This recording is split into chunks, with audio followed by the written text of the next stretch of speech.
Lehekülje numbrite lisamiseks saame ülevalt menüüst valida lisa ja lehekülje number.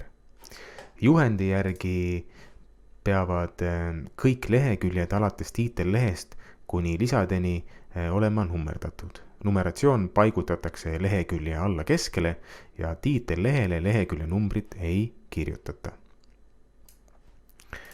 Ehk siis lähme tagasi oma dokumenti, valime lehekülje number ja lehe allserv ja keskele tavanumber 2, teine variant. Hetkel kohe lisati automaatselt ka lehekülje number tiitellehele, kus see ei tohiks olla ning seetõttu valime ülevalt menüüst erinev esileht.